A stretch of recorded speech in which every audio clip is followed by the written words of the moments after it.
je suis kiné depuis 26 ans. Je travaille en libéral dans les Landes, un petit village qui s'appelle Roquefort. Donc mon activité se concentre maintenant beaucoup sur la kiné du sport. De par mon activité dans les Landes où je suis une équipe féminine en Ligue Pro qui s'appelle Basketland. Et je travaille pour la fédération de basket depuis maintenant une vingtaine d'années.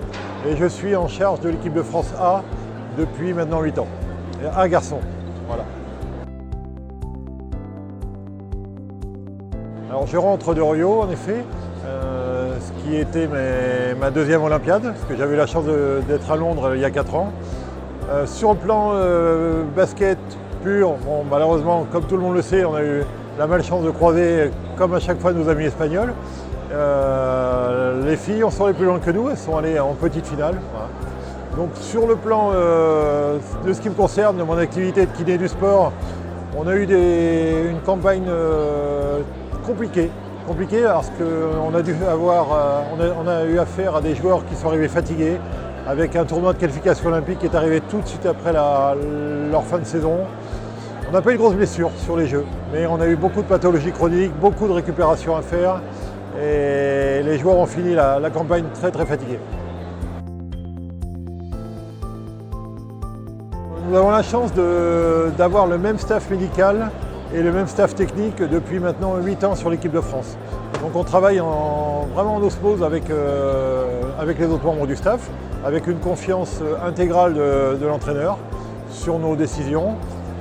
Au niveau du staff médical, nous sommes 2 kinés, un ostéopathe et un médecin bien sûr, lequel médecin travaille également avec moi sur Basketland. Donc je travaille avec le docteur Pétuia toute la saison. Ce qui nous permet d'avoir une collaboration assez proche. Donc les attentes, elles sont évidemment en premier lieu sur la récupération. On a un rôle très très important sur la récup, après chaque entraînement, après chaque match. On a des joueurs références en équipe de France, je citerai Tony Parker bien sûr, Maurice Dio, qui sont des joueurs très friands de toute cette récup. Ils viennent nous voir après chaque match, après chaque séance d'entraînement en récup. Donc on a différents outils, bien sûr, on a nos mains en premier lieu, la cryothérapie, la técarthérapie, on utilise tout ça. Lorsqu'on rentre dans la pathologie, le médecin fait son bilan en premier, en corrélation avec le bilan kiné. On se met autour d'une table, on va rajouter à cela l'imagerie. Et à nous, en concertation, tous ensemble, de prendre la décision quant à l'avenir du joueur au sein de l'équipe, qui n'est pas toujours un moment facile, lorsqu'on doit annoncer en premier lieu au staff technique que tel ou tel joueur sera arrêté quelques jours ou malheureusement sera coupé jusqu'à la fin de la campagne.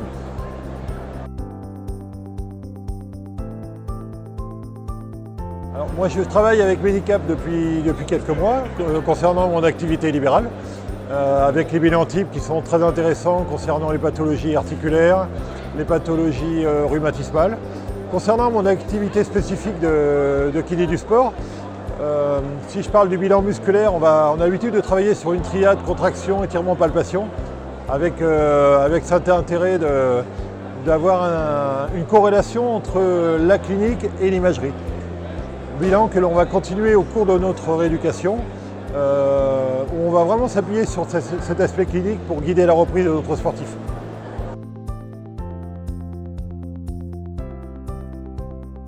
Medicabilan est pour moi un très bon outil parce qu'il y a un gain de temps indéniable avec l'aspect pratique sur la tablette, l'aspect pratique évolutif du bilan parce qu'on va suivre un petit peu tout cela, pouvoir l'adresser au médecin et j'espère pouvoir vous aider à faire aider Medicabilan à faire évoluer ses bilans sur un aspect un petit peu plus spécifique à notre attente, nous les kinés du sport.